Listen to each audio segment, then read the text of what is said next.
We must unite now. We must be united. Yes, the division of Africa is what actually makes the Western world thrive.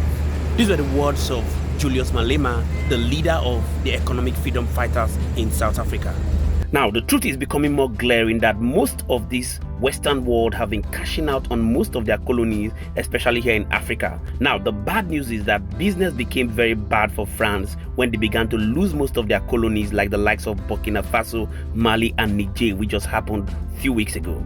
Could this be the reason why Macron actually worriedly congratulated Bola Ahmed Tinubu as the president-elect of Nigeria, even though his election was still contentious?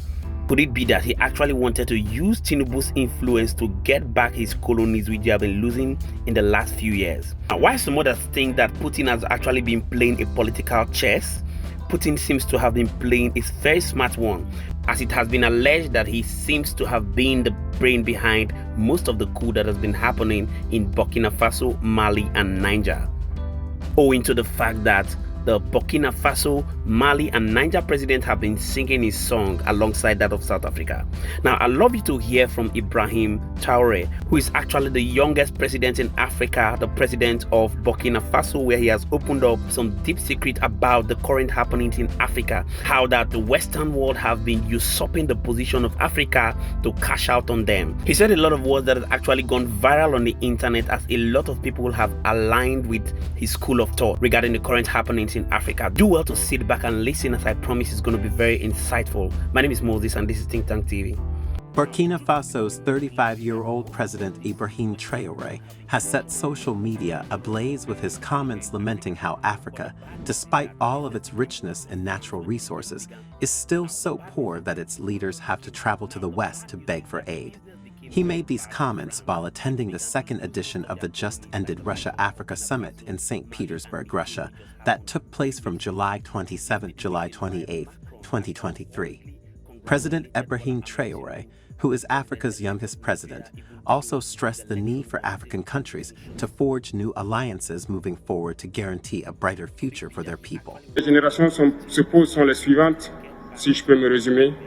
C'est de ne pas comprendre comment l'Afrique, avec tant de richesses sur notre sol, avec une nature généreuse, de l'eau, du soleil en abondance, l'Afrique est aujourd'hui le continent le plus pauvre.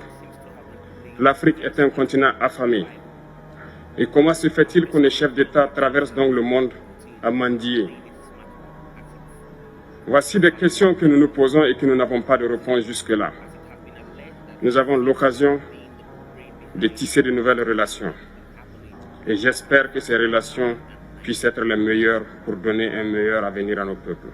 Said to have been a shy but intelligent boy in school, Burkina Faso's Captain Ibrahim Traore is one of the most recent military commanders to capture power in a coup in one of France's former colonies in West Africa.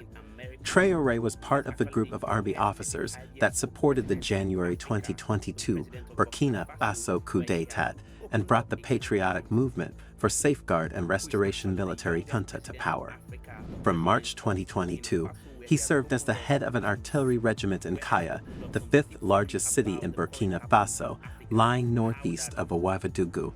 However, he was catapulted onto the world stage after overthrowing his ex-comrade Lieutenant Colonel Paul-Henri Damiba on September 30th, 2022, accusing him of breaking his vow to put an end to the Islamist conflict that has plagued Burkina Faso since 2015.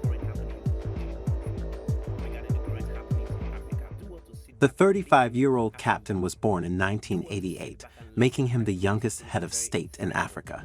He joins the ranks of three other coup leaders, the charismatic Colonel Mamadi Doumbouya of Guinea, born in 1981, the bearded Colonel Assimi Goïta of Mali, born in 1983, and General Abdourahmane Tiani, born in 1961, the head of Niger's powerful presidential guard since 2015, who just declared himself leader on July 29, 2023, after barricading President Mohamed Bazoum inside his residence and demanding his resignation.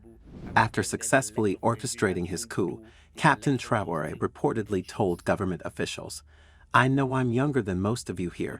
We didn't want what happened, but we didn't have a choice."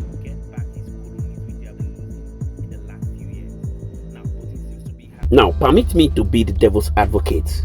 What do you think will happen if the military presidents who have muzzled power from African leaders begins to give the people the dividends of democracy? You know what? Your guess is as good as mine. The people will obviously embrace the leadership that would give them the dividends of democracy. In as much as I do not support a coup, the truth is that the reason why you have the overwhelming support for Tiani as obvious in the jubilations on the street is because Bazoum, the democratically elected president of Niger, has failed in delivering the dividends of democracy. Here is a call for African leaders to do the needful to ensure that the dividend of democracy is given to their people. To be forewarned is actually to be forearmed. My name is Moses, and thank you so much to all our viewers and subscribers. We do not take it lightly. Please do well to hit the comment section and let us know what you think about this whole politics in Africa, and we're going to be continually here to serve you. Thank you so much once again to all our viewers and returning subscribers. We do not take it lightly. Bye for now.